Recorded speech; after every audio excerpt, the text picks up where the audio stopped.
Good morning students.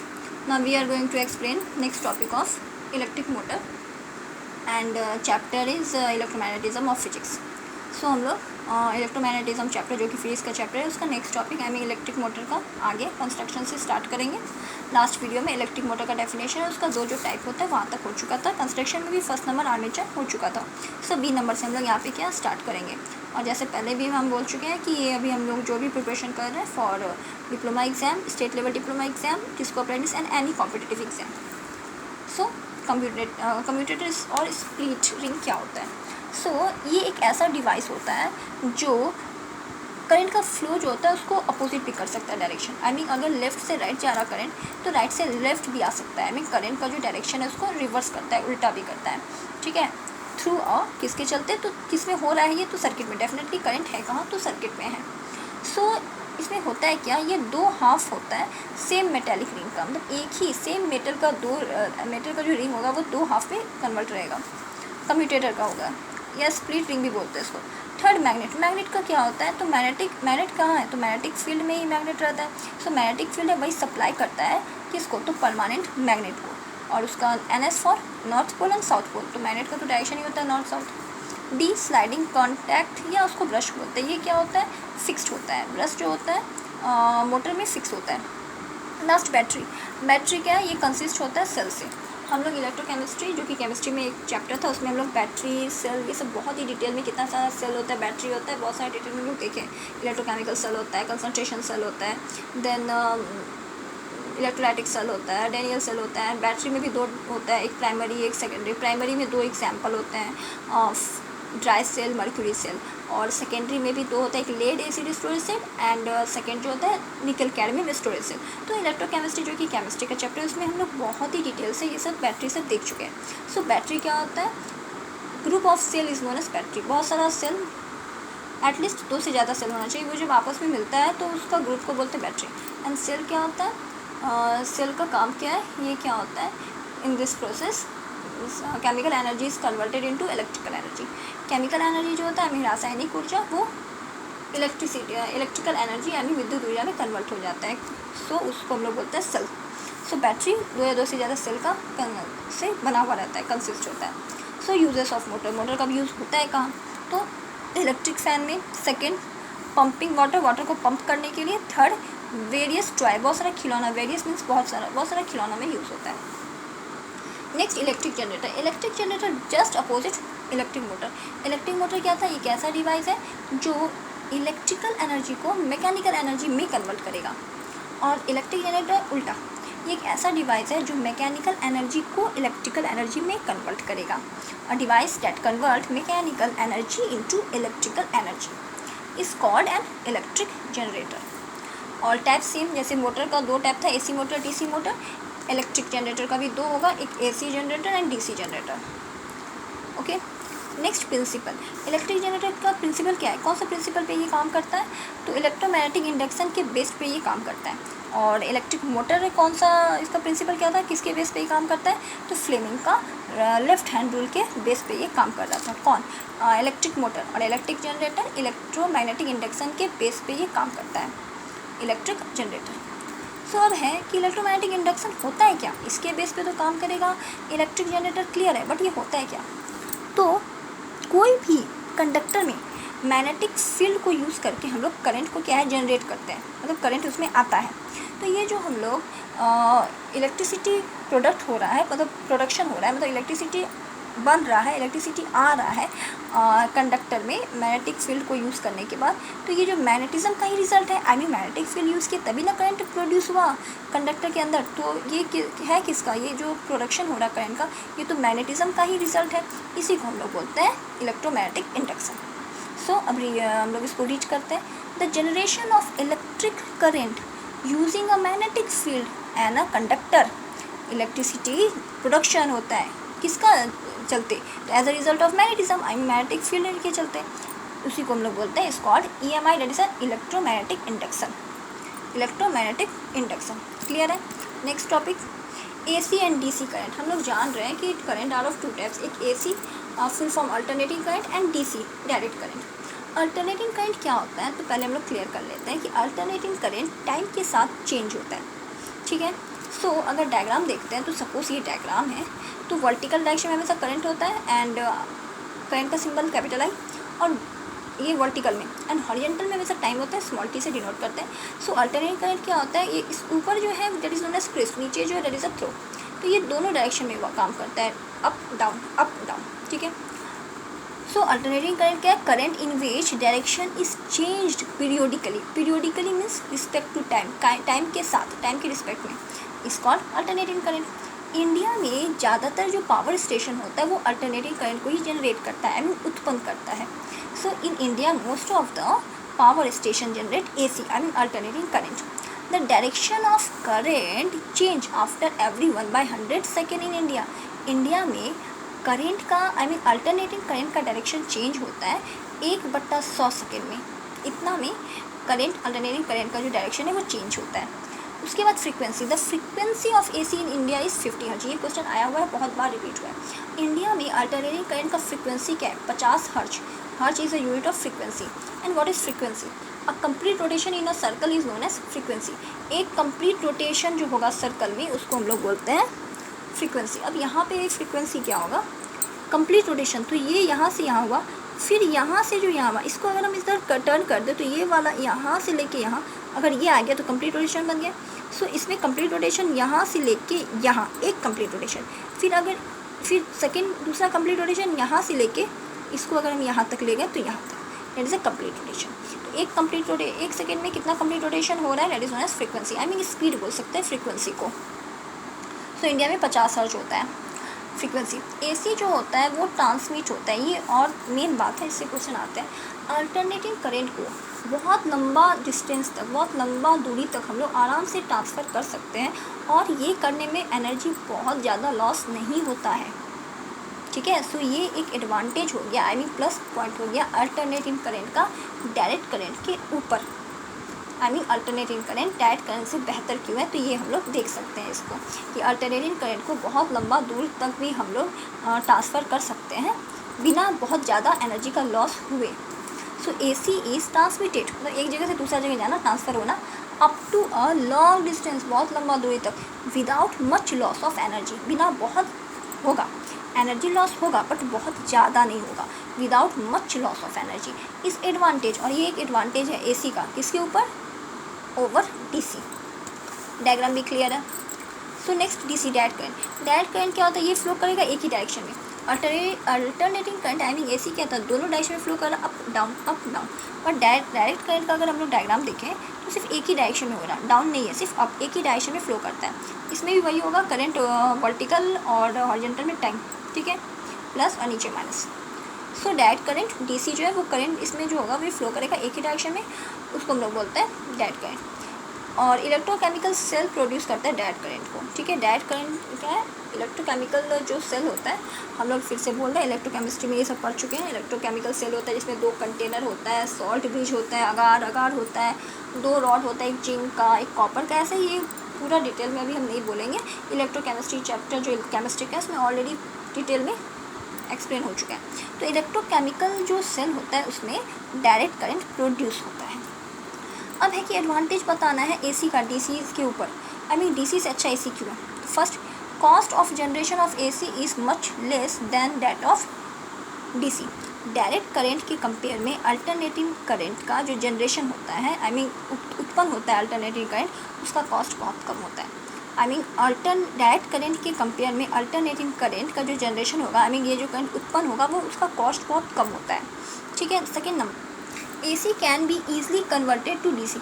AC को बहुत ही आराम से हम लोग डायरेक्ट करंट में कन्वर्ट कर सकते हैं with the help of rectifier का यूज़ करके हम लोग AC को DC में कन्वर्ट कर सकते हैं।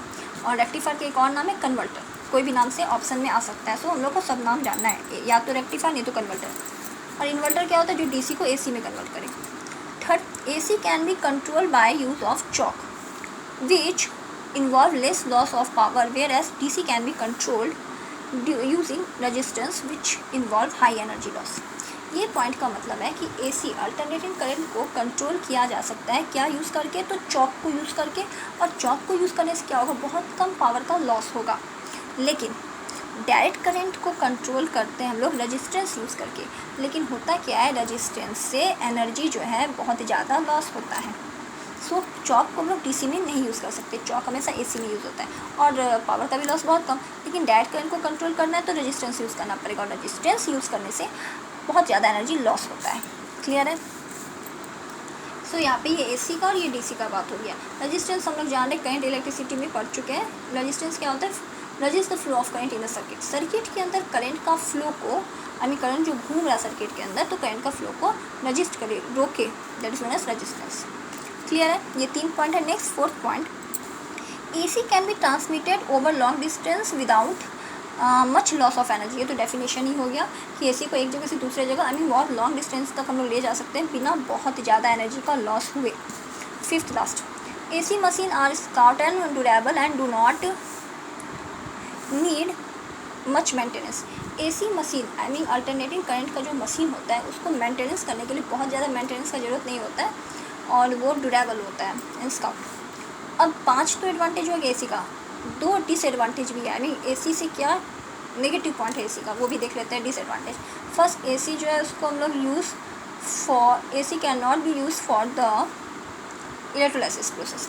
इलेक्ट्रोलाइसिस प्रोसेस में एसी अल्टरनेटिंग करंट का यूज़ नहीं होता है। अब यहाँ पर है कि इलेक्ट्रोलाइसिस होता है क्या, तो इलेक्ट्रोलाइसिस भी हम लोग इलेक्ट्रोकेमिस्ट्री में देख चुके हैं कि ये एक ऐसा प्रोसेस है कि जिसमें कोई भी कंटेनर में अगर हम लोग लिक्विड सोल्यूशन या वाटर सोल्यूशन रखते हैं, और जब उसमें हम लोग कंपाउंड डालते हैं, सपोज NaCl कॉमन सॉल्ट, और लेकिन करंट जब उसमें हम लोग फ्लो कराएंगे तो क्या होता है कि कंपाउंड जो होता है वाटर सोल्यूशन या कोई भी लिक्विड सोल्यूशन जो कंटेनर के अंदर है उसके साथ रिएक्ट करके आयन में कन्वर्ट हो जाता है। जैसे 2 ही आयन होता है, एक एनायन एक cation, cation plus anion minus. ठीक है, तो अपने आप तो नहीं होता। सपोज घर में पानी है और सॉल्ट नमक है, डिज़ोल्व करने से करंट, आई मीन आयन बनेगा, एनायन केटायन बिल्कुल नहीं। ये कब होगा, आयन कब आई मीन फॉर्म होगा, बनेगा, जब करंट उसमें फ्लो कराया जाए कंटेनर में। ठीक है, आई मीन सोल्यूशन में, तो आयन में कन्वर्ट हो जाता है। तो करंट तो कौन सा करंट फ्लो कराएंगे, तो डीसी, एसी नहीं। सो वही लिखा है फर्स्ट पॉइंट में कि एसी का use can not be use नहीं होता है इलेक्ट्रोलाइसिस प्रोसेस में। सो डायरेक्ट करंट का यूज़ होता है इलेक्ट्रोलाइसिस में, आई मीन आयन में कन्वर्ट, कोई भी कंपाउंड को आयन में कन्वर्ट करने के लिए डीसी का यूज़ होता है, एसी का नहीं। ये फर्स्ट डिसएडवांटेज हो गया। सेकंड क्या है कि AC is more dangerous than DC. DC के कंपेयर में एसी बहुत ज़्यादा खतरनाक है, आई मीन डेंजरस है। Next, domestic electric circuit. Domestic means घर में जो सर्किट है उसके बारे में। तो हम लोग के घर में जो सर्किट आता है वो कहाँ से आता है, केबल से या पोल से। तो वही है कि वी रिसीव, रिसीव मतलब लेना, we receive electric supply through mains, mains मतलब कि जहाँ पे मेन है, जहाँ पे मेन सप्लाई होता है, जहाँ से सप्लाई हो रहा है, तो वो सपोर्टेड थ्रू द पोल या केबल, केबल या पोल से हम लोग रिसीव करते हैं करंट। इन आर हाउस, हमारे घर में we receive AC electric power. ये तो हम लोग जान रहे हैं, पहले भी बताएं कि घर में हम लोग का एसी आता है, अल्टरनेटिंग करंट, और कैसे कनेक्शन होता है, पैरेलल में। So we receive AC electric power of कितना, तो 220 वोल्ट। हमारे घर में जो आता है करंट तो उसका वोल्टेज होता है 220, बट अगर मैक्सिमम पूछा जाए तो 440, लेकिन हमारे घर तक आते आते 220 से 230 ही वोल्ट वोल्टेज होता है, with a frequency of frequency. तो अभी जस्ट 5 मिनट पहले देखे 50 हर्ट्ज का इंडिया में। अब है वायर कितना होता है, तो 3 वायर होता है, एक लाइव वायर, न्यूट्रल, अर्थ। लाइव वायर जो होता है वो रेड होता है, इंसुलेटेड पॉजिटिव होता है, और इसका पोटेंशियल बहुत ज़्यादा होता है 220 वोल्ट। लाइव न्यूट्रल वायर जो होता है वो ब्लैक होता है, इंसुलेटेड, ये डॉटर मीन्स इंसुलेटेड, नेगेटिव होता है, और इसका पोटेंशियल 0 होता है। एंड लास्ट अर्थ वायर, ये ग्रीन होता है, इंसुलेटेड, और इसका जो यूज़ होता है ग्रीन होता है, अर्थ वायर, इंसुलेटेड, और इसका यूज़ क्या होता है, अगर मान लेते हैं कि कोई सर्किट से करंट लीक कर रहा है, मतलब करंट बाहर निकलने लगा, तो जो यूज़र है, आई मीन जो उसमें सर्किट में काम कर रहा है, सर्किट पे काम कर रहा है, तो उसको टच कर रहा है, तो वो करंट अगर निकल रहा है सर्किट से, क्या होता है, शॉक होने का चांस है। लेकिन अर्थ वायर से क्या होता है कि शॉक लगेगा, मतलब हल्का लगेगा, सीरियस शॉक होने से बचाता है। वही लिखा है earth wire. For safety, measure the ensure that any leakage of current to a metallic body does not give any serious shock to a user. थोड़ा मोड़ा शॉक, झटका लगता है, लेकिन बहुत ज़्यादा सीरियस शॉक यूज़र को, आई मीन जो यूज़ कर रहा है, जो उस सर्किट को टच कर रहा है, उस पर कुछ काम कर रहा है, कुछ ठीक कर रहा है, तो उस पर नहीं ज़्यादा शॉक उसको नहीं लगता है, बहुत ज़्यादा शॉक नहीं लगता है। ठीक है, सो अगर करंट कोई भी सर्किट से बाहर निकल रहा, लीक करने लगा, तो यूज़र को बहुत ज़्यादा शॉक नहीं लगेगा। तो अर्थ वायर का यही काम है, ज़्यादा शॉक नहीं लगने देना, ठीक है। उससे ये क्या करता है, सेफ्टी सेफ़ करता है, सेफ्टी मेज़र बोल सकते हैं, ये सेफ़ करता है यूज़र को बहुत ज़्यादा करंट से झटका लगने को। सो ये सेफ़ कर रहा, सो सेफ्टी मेज़र। नेक्स्ट है शॉर्ट सर्किट। ये तो हम लोग 9-10 से जाने कि व्हाट इज़ शॉर्ट सर्किट। तो it is a caused by the touching of live wire and neutral wire and sudden a large current flow, ठीक है। होता है क्या शॉर्ट सर्किट में कि ये जो हम जब लाइव वायर और न्यूट्रल वायर आपस में टच हो जाए, जब first number live wire and second number neutral wire आपस में टच हो जाते हैं, तो सडन अचानक से बहुत ज़्यादा करंट फ्लो करने लगता है। इसी को बोलते हैं शॉर्ट सर्किट। ये होता कैसे है, इट हैपन ड्यू टू, कैसे होता है, first damage of insulation in power line. Power line में इंसुलेशन में अगर कुछ डैमेज हो गया, इंसुलेट करने में, तो उसको कवर करने में कुछ डैमेज हो गया, करंट को तो खुला नहीं रखेंगे, वायर को, उसको इंसुलेट करेंगे, उसको हम लोग कवर करेंगे। सेकेंड, उसमें कुछ गड़बड़ी हो जाने से। Second, a fault in an electrical appliance. Electrical appliance मतलब घर में जो यूज़ हो रहा है, एसी हुआ, इलेक्ट्रिकल अप्लायंस में फ्रिज हुआ, टीवी हुआ, आयरन हुआ, जो भी इलेक्ट्रिकल का सामान है हमारे घर में, तो उसमें कुछ ना कुछ फॉल्ट हो जाने से शॉर्ट सर्किट होता है। अब है overloading of an electric circuit. Overloading मतलब पहले अगर ओवरलोडिंग का मीनिंग है जितना का कैपेसिटी है उससे ज़्यादा हो जाना, ज़्यादा लोड हो जाना। So overloading of an electric circuit क्या है, the overheating of electrical wire in any circuit due to the flow of a large current through it is called overloading of the electrical circuit। पहले ही बोले कि electrical कोई भी circuit में जब बहुत ज़्यादा करंट फ्लो होने लगे, that is known as overloading. मतलब अगर कोई भी सर्किट में 10 एम्पेयर का करंट को फ्लो करना है, लेकिन हम 20 एम्पेयर का करंट डाल दिए सर्किट में, दैट इज़ ओवरलोडिंग, ज़्यादा हो गया, बहुत ज़्यादा।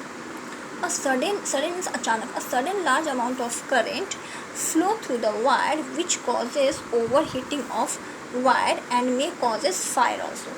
होता क्या है, अगर अचानक से बहुत ज़्यादा करंट सर्किट में आ जाए, वायर के थ्रू सर्किट में आ जाए, तो किससे होता है क्या, ये ओवरलोडिंग हो गया। और इससे होता है क्या, बहुत ज़्यादा हीट हो जाएगा, ओवर हीटिंग हो जाएगा। वायर क्या होता है, अगर बहुत गर्म हो जाएगा वायर, क्योंकि बहुत ज़्यादा करंट सर्किट में फ्लो कर रहा है, तो इससे होगा क्या, वायर बहुत ज़्यादा हीट करने लगेगा।